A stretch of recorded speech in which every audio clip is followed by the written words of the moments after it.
दिल्ली की एक पार्टी, रोशनी, हंसी और रात के सन्नाटे के बीच कुछ ऐसा हुआ जिसने पूरे देश को हिला कर रख दिया। सन 1999 दिल्ली के पॉश इलाके में एक ऐसी रात जो सामान्य नहीं थी। 29 अप्रैल की देर रात महरौली में एक लोकप्रिय रेस्टोरेंट था, टैमरिंड कोर्ट, जो प्रसिद्ध मॉडल और सेलिब्रिटी बिना रमणी के स्वामित्व में था। यहाँ एक प्राइवेट पार्टी चल रही थी। संगीत, मॉडल्स और राजनीतिक परिवारों के बेटे बेटियां सब मौजूद थे। According to Wikipedia, murder of Jessica Lal. उस पार्टी में काम कर रही थी जेसिका लाल, जो उस रात गेस्ट बारटेंडर के रूप में ड्रिंक सर्व कर रही थी। यह वही नाम है जो आने वाले महीनों में हर अखबार की सुर्खी बना। रात के लगभग 12 बज रहे थे जब ज्यादातर ड्रिंक्स खत्म हो चुकी थी। जेसिका और उनकी सहकर्मी ने बार बंद कर दिया। लोग अब विदा ले रहे थे, लेकिन तभी पार्टी में दाखिल होता है एक नाम जो बाद में पूरे केस का केंद्र बना। वह था मनु शर्मा, हरियाणा के प्रभावशाली राजनेता विनोद शर्मा का बेटा। According to Wikipedia, Manu Sharma अपने कुछ दोस्तों के साथ आया था। शुरुआती माहौल में सब सामान्य लग रहा था, परंतु धीरे धीरे शराब और अहंकार का मिश्रण वातावरण को भारी करने लगा। मनु शर्मा ने जेसिका लाल से एक ड्रिंक मांगी। जेसिका ने मुस्कुराकर कहा, सारी बार बंद हो चुका है। इतनी सी बात ने उस व्यक्ति के भीतर बैठे गुस्से और शक्ति भ्रम को जगा दिया। उसने कहा, मैं यहाँ ड्रिंक लेकर ही जाऊंगा। जेसिका ने दोबारा इनकार किया। कुछ ही पल में माहौल बदल गया। मनु शर्मा ने अपनी जेब से 22 कैलिबर पिस्तौल निकाली और पहली गोली छत में चला दी, चेतावनी के रूप में। फिर उसने दूसरी गोली चलाई, जो जेसिका लाल के सिर के पास जा लगी। वो वहीं गिर पड़ी। सब कुछ सेकंड में खत्म हो गया।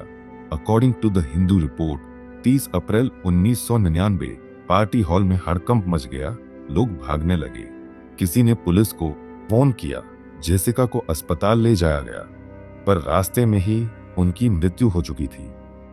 कहते हैं कि उस रात सिर्फ एक लड़की की जान नहीं गई, मर गया था ना कहने का अधिकार भी उस समाज में जहां ताकत और पैसा सब कुछ खरीद सकता था।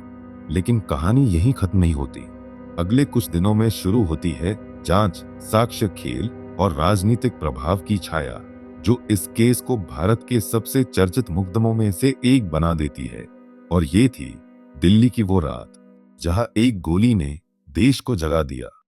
तो दोस्तों, आपने देखा कैसे एक छोटी सी बात को लेकर इंसान किसी की जान ले लेता है।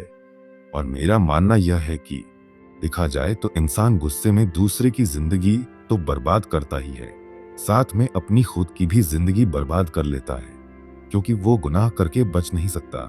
आज नहीं तो कल इंसान को उसके किए गए बुरे कर्मों की सजा किसी ना किसी रूप में मिलती जरूर है। तो दोस्तों, अब हम आगे बढ़ते हैं अपने अगले टॉपिक पर। एक गोली और सारी आवाजें थम गई। हंसी, संगीत, बातें सब सन्नाटे में बदल गई। अकॉर्डिंग टू विकिपीडिया, रात 12:45 के आसपास टामारिंड कोर्ट क्लब का माहौल अचानक बदल गया। जेसिका लाल जमीन पर गिर चुकी थी और लोग समझ ही नहीं पा रहे थे कि अभी अभी हुआ क्या। किसी ने चिल्लाकर कहा, गोली चली है। लोगों में भगदड़ मच गई। कुछ लोग बाहर की ओर भागे, कुछ लोग जेसिका के पास दौड़े। कुछ ही पलों में वहां अराजकता फैल गई। जेसिका के कपड़े खून से भीग चुके थे और उनकी सहकर्मी ने तुरंत एक कार बुलाई। उन्हें अपोलो हॉस्पिटल ले जाया गया, लेकिन डॉक्टरों ने बताया कि उनकी नब्ज नहीं चल रही। According to the Hindu archive, 30 अप्रैल 1999 इधर पार्टी हॉल में अफरा तफरी के बीच मनु शर्मा और उसके साथ आए कुछ लोग वहां से भाग निकले। कारें तेजी से निकल रही थीं। किसी को साफ याद नहीं था कि कौन किस दिशा में गया। कई मेहमानों ने अगले दिन कहा कि उन्हें कुछ भी याद नहीं। यही बयानबाजी आगे चलकर पुलिस की सबसे बड़ी चुनौती बनी। पुलिस को घटना की सूचना करीब रात 1:15 पर मिली। महरौली पुलिस स्टेशन से टीमें घटनास्थल पर पहुंची, मगर वहां पहुंचकर उन्हें मिला एक खाली हॉल, टूटी गिलासें, बार काउंटर पर गिरे बोतल के ढक्कन और फर्श पर खून के धब्बे। किसी ने बताया, गोली चलाने वाला भाग गया है, किसी नेता का बेटा था। पुलिस ने बयान दर्ज करने शुरू किए। बिना रमणी ने कहा कि घटना उनकी पार्टी में हुई, पर बार की लाइसेंस समाप्त हो चुकी थी। According to India Today archive timeline, यह बात बाद में पुलिस जांच में महत्वपूर्ण हो गई, क्योंकि इलीगल बार का मामला भी जुड़ गया। दोस्तों, आशा करता हूँ आपको यहाँ तक सब अच्छे से समझ आया होगा। अब हम आगे बढ़ते हैं अपने अगले टॉपिक पर, जिसको मैंने नाम दिया है शुरुआती जांच संदेह की परतें। अगले दिन दिल्ली पुलिस ने जेसिका लाल के मृत्यु का केस 302 आईपीसी मर्डर के अंतर्गत दर्ज किया। पहले 24 घंटों में पुलिस ने लगभग 100 लोगों से पूछताछ की, लेकिन कोई भी पक्के तौर पर नहीं कह पाया कि गोली किसने चलाई। अकॉर्डिंग टू विकिपीडिया, कुछ नाम बार बार आ रहे थे: मनु शर्मा, अमरदीप गिल, विकास यादव और Alok Khanna. According to the Hindu report, मई 1999 पुलिस ने मनु शर्मा को प्राइम सस्पेक्ट घोषित किया और उसकी खोज शुरू की। उसने खुद को कुछ दिनों बाद सरेंडर किया, जब मीडिया ने उसका नाम उठाना शुरू किया। According to juice corpus analysis, घटना के कुछ घंटों बाद पुलिस को बार में 2 कारतूस मिले, एक छत में फंसा और दूसरा जमीन पर। फॉरेंसिक टीम ने कहा कि ये दोनों अलग अलग पिस्तौल से चले थे, यानी या तो 2 गन थी या फिर किसी ने बाद में एक कारतूस बदला। यही वो टेक्निकल गैप था जिसका फायदा बाद में डिफेंस ने कोर्ट में उठाया। जेसिका के परिवार और दोस्तों के लिए यह जांच कठिन हो गई थी। मीडिया में भी मिश्रित रिपोर्ट्स आ रही थी। किसी ने कहा गवाह डरे हुए हैं, तो किसी ने लिखा पुलिस धीमी चल रही है। इसी के साथ अब हम आगे बढ़ते हैं अगले टॉपिक पर, जिसका नाम है मीडिया का पहला कदम। According to India Today archive, शुरुआत में यह घटना एक पेज 3 पार्टी इंसिडेंट के रूप में देखी गई, लेकिन जब लोगों को पता चला कि एक युवा महिला को सिर्फ ड्रिंक न देने पर मार दिया गया, तब मीडिया ने इसको गंभीर मामले की तरह कवरेज देना शुरू किया। टीवी न्यूज चैनल्स ने पहली बार इस तरह के हाई प्रोफाइल मामले पर लाइव अपडेट्स दिए। एनडीटीवी, जी न्यूज और द हिंदू जैसे माध्यमों ने हर दिन जांच की धीमी गति पर सवाल उठाए। इसी के साथ अब हम आगे बढ़ते हैं हमारे अगले टॉपिक पर, जिसका नाम है मुकदमे की तैयारी और राजनीतिक दबाव। इसी बीच मनु शर्मा का नाम राजनीतिक दुनिया में गूंजने लगा। उसके पिता विनोद शर्मा कांग्रेस के एक प्रमुख नेता थे। अकॉर्डिंग टू जूस कार्पस की स्टडी, कहा जाता है कि इस प्रभाव के कारण कई गवाह या तो हॉस्टाइल हो गए या फिर देश छोड़ गए। पुलिस चार्जशीट तैयार कर रही थी, पर हर कदम पर उसे राजनीतिक रुकावटों का सामना करना पड़ा। According to NDTV interview 2006, Jessica Lal की बहन सबीना लाल ने कहा था, हम चुप नहीं रहेंगे, हमें सिर्फ इंसाफ चाहिए।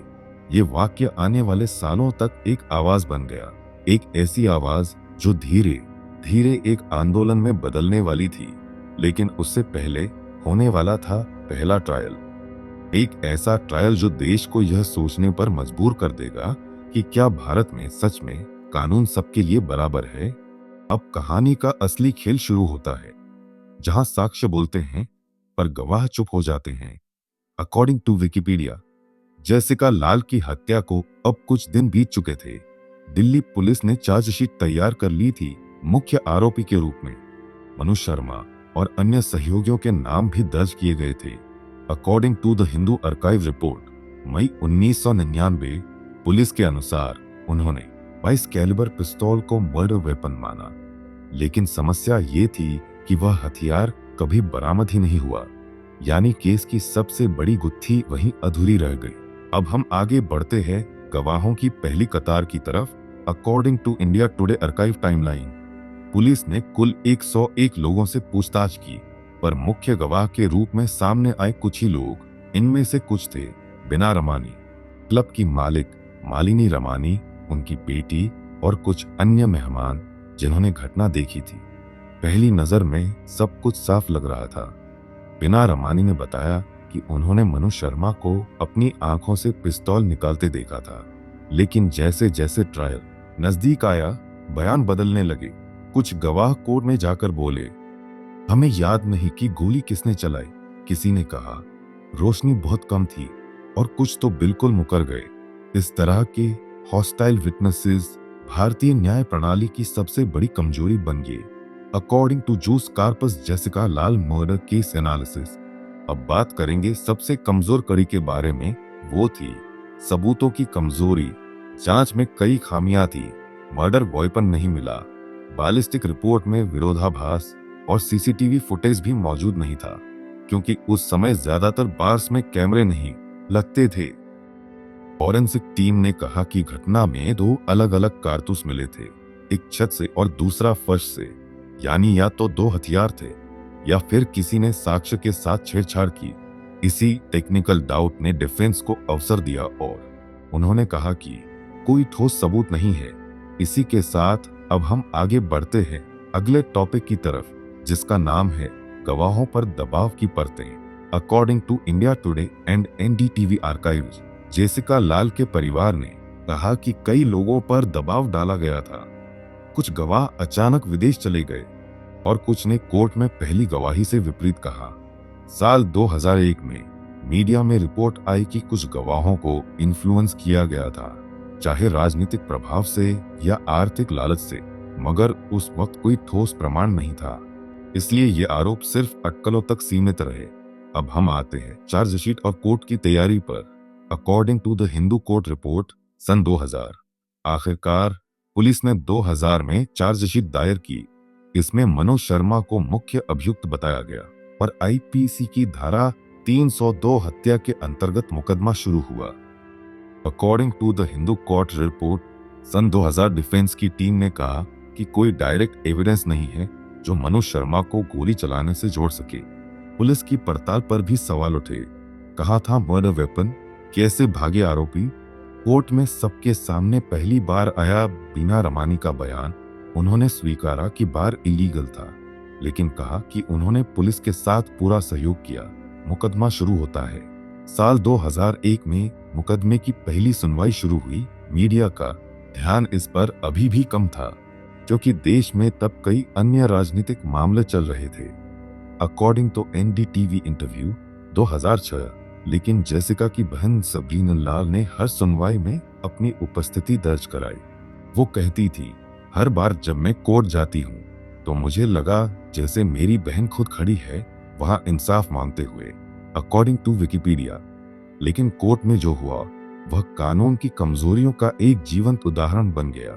गवाह के बाद एक हॉस्टाइल हो गए, सबूत कमजोर पड़े और एक ऐसा माहौल बन गया कि जैसे सच धीरे धीरे गायब हो रहा हो। फिर 21 फरवरी 2006 का वो दिन आया जब निचली अदालत ने फैसला सुनाया और कहा कि अभियोजन पक्ष हत्या सिद्ध नहीं कर सका। मनोज शर्मा को रिहा कर दिया गया। देश भर में सन्नाटा छा गया। क्या सचमुच कानून के सामने पैसे की ताकत जीत गई? उम्मीद है आपको ये केस यहाँ तक अच्छे से समझ आया होगा। इसी के साथ अब हम आगे बढ़ते हैं अपने अगले टॉपिक पर, जिसको मैंने नाम दिया है पहला मुकदमा जब कानून हार गया। कभी कभी अदालत में सन्नाटा भी चीखता है और उसी सन्नाटे में छुपी होती है हार, इंसाफ की, सच्चाई की। फैसले से पहले का माहौल। जेसिका लाल की हत्या को अब 7 साल बीत चुके थे। लोग सोच रहे थे कि अब तक न्याय मिल जाएगा, लेकिन 21 फरवरी 2006 को दिल्ली की एक सेशन कोर्ट का फैसला सुनकर पूरा देश हिल गया। जज ने कहा, अभियोजन पक्ष यह साबित करने में नाकाम रहा है कि गोली किसने चलाई। इस एक वाक्य ने सब कुछ बदल दिया। मुख्य आरोपी मनोज शर्मा और बाकी अभियुक्त सब बरी हो गए। कोर्टरूम में मौजूद सबरीन लाल के चेहरे पर गहरा सन्नाटा था। उन्होंने बस इतना कहा, आज कानून हार गया, लेकिन मैं हार नहीं मानूंगी। तो दोस्तों, उम्मीद करता हूं आपको यहां तक सब अच्छे से समझ आया होगा। दोस्तों, वीडियो काफी लंबा हो गया है, इसलिए आगे की कहानी में पार्ट 2 में सुनाऊंगा और पार्ट 2 के लिए आपको ज्यादा इंतजार नहीं करना पड़ेगा। मैं जल्दी ही पार्ट 2 लेकर आऊंगा। अगर आपको कोई कंफ्यूजन हो या आपको लगता है कि मैंने कुछ गलत कहा, तो आप इससे जुड़े कोई भी सवाल जवाब हमें कमेंट करके बता सकते हैं। इस वीडियो को लाइक करें, शेयर करें और प्लीज हमारे चैनल को सब्सक्राइब करें। धन्यवाद।